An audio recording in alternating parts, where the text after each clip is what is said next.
Hey guys, what's up? So today I am installing a new shift boot in my car, anticipating some new interior pieces. I'm doing the seats in black and red next week, and I've just two-toned some of the stitching on some of the car, and including the shift boot I'm about to put in a separate video. So today we're installing the shift boot. I have not seen any other videos on how to install a shift boot. I've seen some other people that did it, but they didn't show step-by-step how to separate that plating. So I decided we're just going to do it, and as I figure it out, I'll show you guys in case anybody else wants to do this and wants to know how to separate those two pieces. So first things first, I'm the realist. Second, we need to go ahead and pop this up. It just pulls up. Just be careful. Alright. And take your shift knob off. Now, I showed in another video how to do this. So mine's going to come off real easy. I've already broken the Loctite grip on there. I'm going to pull the little nut off there and lift up. Now, there is a little screw under here that you're going to need to undo. It is a Phillips screw, so it's kind of hard to get to. And then you can pop this off. Alright, there it is. Let's go in and take this apart. So we will start with taking this apart. Now, we're going to remove this felt lining here that's hiding something.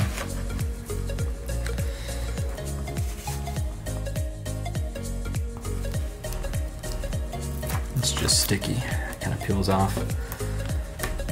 It won't be seen, so not a big deal about replacing that back.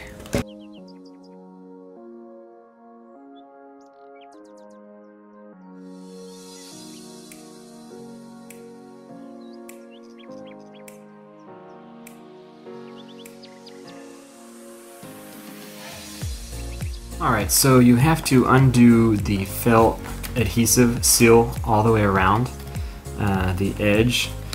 That kind of breaks the seal, and then there's these clips. Alright, there's these little clips that you push in all the way around. You're going to have to squeeze those and you can pull up. But the problem is you have these little, they look like black plastic fasteners, but they're really not.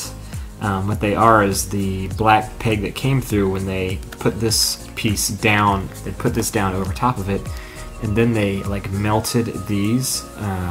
They're not uniform. You can, if you look at them real close on yours, you can see that they are actually melted. These are going to have to break off. Unfortunately, it will not come off with those. Here are these melted tips. So you're going to have to break those off. So I'm just cutting them off. Squeeze these tabs. This is the last one. 2, 3, and 4. Alright, so now we can focus on just squeezing these together and pulling it off, separating it. There's 1, 2, 3, 4. And then you've got these little felt covered ones. Just have to watch out for those. There we go. Alright, now we have access to the shift boot.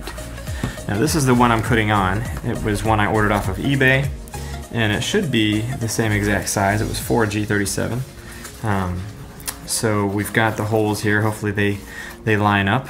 Next we've got the inside of this plastic thing where you've got these ties secured to that, which is going to go right underneath the shift knob. It'll fit on there like so.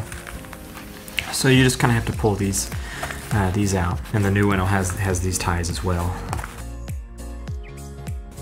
Alright, so that's going to come out like so. And you separate the old boot from all these little notches. Carefully on those clips. Don't want to break those, especially since we had to break off the other fasteners, the tips of those. Alright, so there's the old. Out with the old and with the new. Let's try to line this up. Alright, so I'm putting some of the holes over the tabs. But unfortunately, some of the tabs don't line up. Like, there's supposed to be a hole right here for that one, and there's not, and there's no hole for these clips, so I'm going, and this one is just not really near it. I mean, I can stretch it and make that one work, but I'm gonna have to put a hole there, and apparently one here, and here. So I'm gonna have to do some modification for this one that was supposed to fit. Alright, so I've cut a couple slots here and made these holes because they were not lining up at all. So next I'm going to do a slot here and keep going around until all the holes are where they're supposed to be.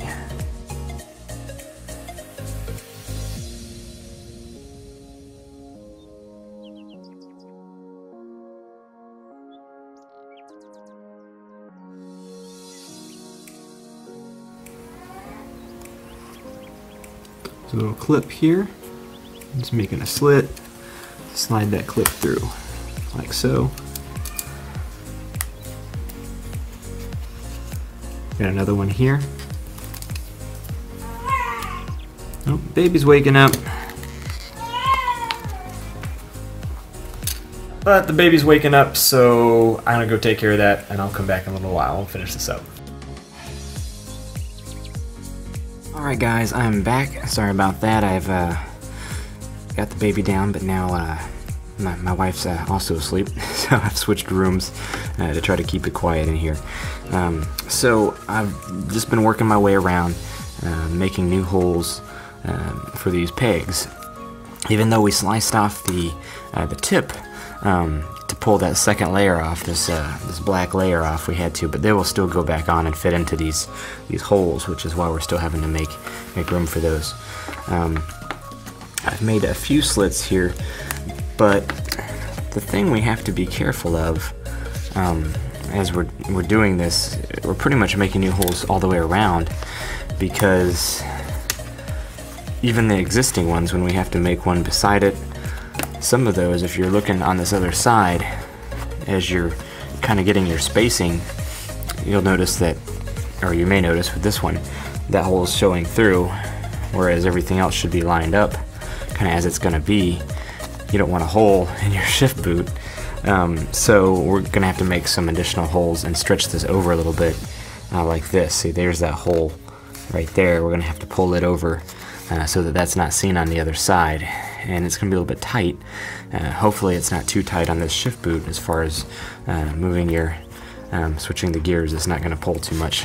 We will see, but I think we'll be okay. So that's what I'm going to have to do there, is just make sure that there's room for this hole there, that it's stretched beyond that, and it's not going to show through on the other side. So I'm going to go ahead and do that.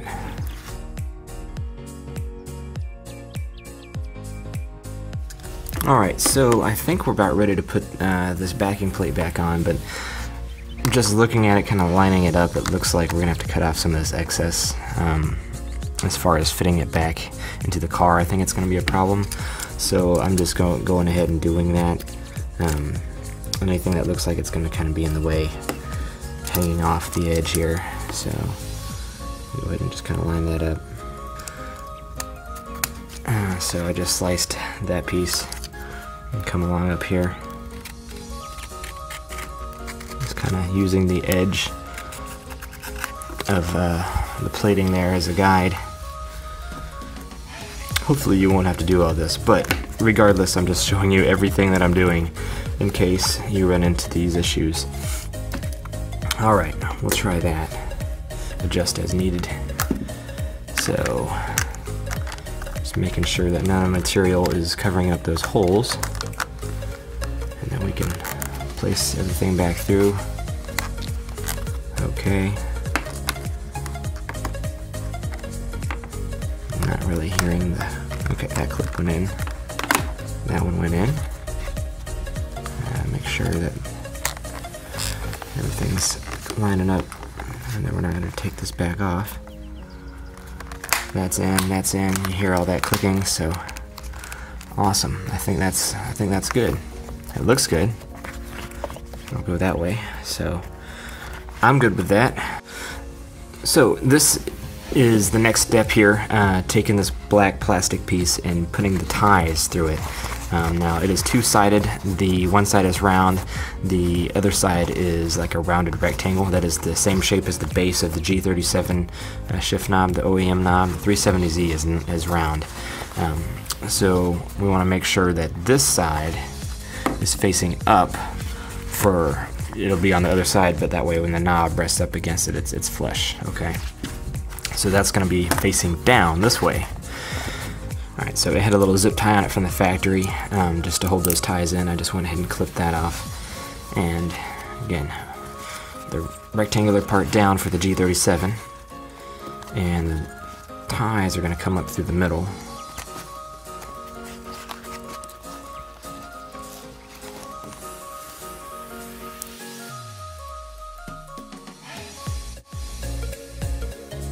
So just double checking that we've got them all in here. I kind of pull them as tight as I can. Zip tie.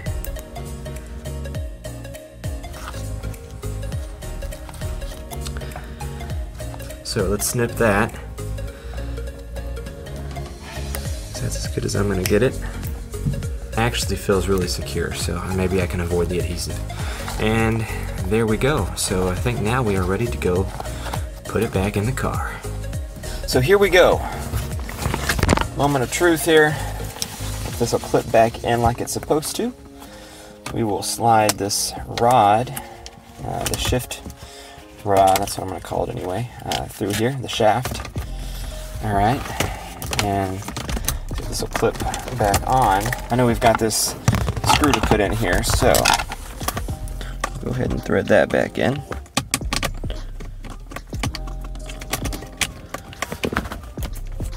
That may help. You don't have to put the screw back in, but it helps. It does help. Okay, so that's in there. Push this deck down, see if it'll clip in. You've got two little clips here at the top. I can't really see it from this angle, but those two felt tips, you've got to kind of slide those in first. And then just get everything lined up. Easier said than done. There, that side. There, now we're back. Okay. So, now getting the shift knob back on. Doubled side down, there we go. So, go ahead and thread that back on. If you haven't seen my video about how to remove the shift knob, I'll put that at the end of this. So make sure to click that. That's how to remove a shift knob safely without scratching it up, tearing all the leather off like you see all those other guys on YouTube doing. It's just a strap wrench. We'll do the trick. Alright, that looks pretty good. And just making sure that through all the gears without it stretching. Nope, plenty of material there. So we're good. Excellent. Very happy with that. And that's how to do it, guys. So that's how to do it. We got it done. Thanks for going along for the ride with me as I figured it out. So there it is. If this helps somebody, please like, comment, subscribe, hit that notification bell when you subscribe so you actually get notified when I upload stuff. I'll be doing some more. I just did the dash video on dyeing my white stitching red on my dash cover, since I'm going into black and red interior here in the next week. The headrest is going to be red with black stitching, and the side bolsters are going to be red. I'm leaving the middle insert. I really like the infinity embroidery, so I'm going a two-tone, more subtle look, not full IPL red, the whole interior, although that looks cool, but I'm going a little bit more subtle look. I've always liked the two-tone on things. And I'm also getting this panel that's going to be done in red, but I'm leaving this black. I do want to two-tone the stitching though. I want to make the stitching red, so I'm going to probably lighten that up in a future video and lighten up that stitching, and then dye it red like I did on the dash and also did on the shift boot. So those came out really nice. Hopefully I can lighten this up and just tie it all together. I'll probably be doing that in the next week or two. So stay tuned for that. I'll see you guys next time.